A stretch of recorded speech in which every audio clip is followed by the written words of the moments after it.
Good afternoon po, Master Jet. Kapag po ba may arrears sa GFAL pero may ongoing deduction na po sa GFAL, ay hindi po qualified mag-loan ng MPL, yung 15 years po. So, unang-una, doon muna tayo sa 15 years na term, no? So, dapat ay meron kang PPP na at least 10 years, period with paid premiums na at least 10 years para pwede kang eligible sa 15 years na term sa MPL Flex. Ngayon, kung ang PPP mo ay mababa sa 10, so hindi ka talaga maging eligible sa 15 years kahit walang arrears si GFAL. Provided na eligible ka na sa 15 years, tapos meron kang existing GFAL, tapos meron itong arrears, tapos gusto mo mag-apply sa MPL Flex.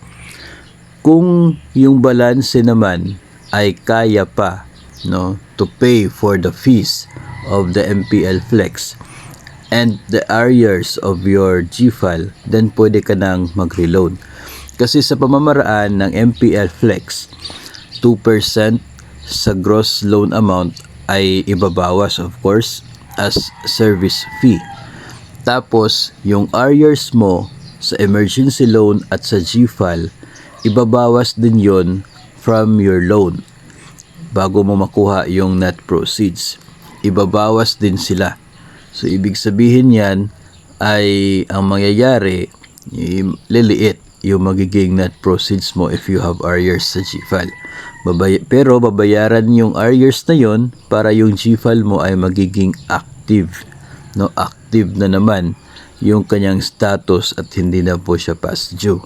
Ngayon, in the event na mayroon ka ring existing na MPL na loan, no, doon sa GSIS at gusto mong mag-avail dito sa 15 years sa MPL Flex, kaya gusto mo siyang i-renew pero mayroon kang arrears sa GFAL.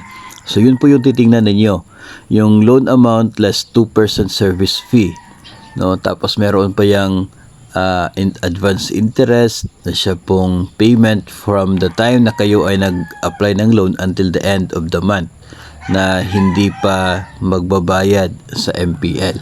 No, for that period, kapag mabawas mo na yan, no, tapos i-less mo pa rin yung arrears sa GFAL, kung yung magiging resulta ay medyo mas mababa compared doon sa inyong actual or no, yung actual mo na balance sa loan ay hindi sufficient, hindi enough to pay for the service fee and to pay for the arrears, then hindi ka talaga maging eligible for now, no?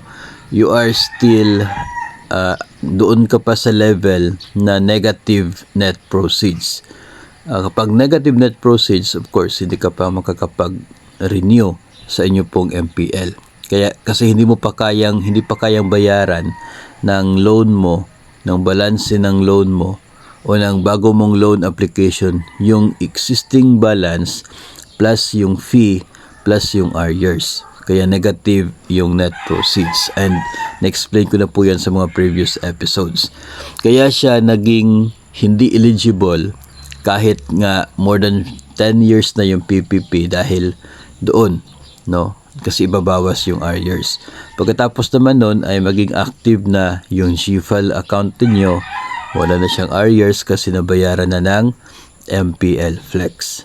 So, yun po yung kalakaran dito sa MPL Flex na ito. Kaya minsan kapag sinasabi na bakit hindi naging eligible kahit 10 naman yung PPP, bakit hindi nakaka-renew?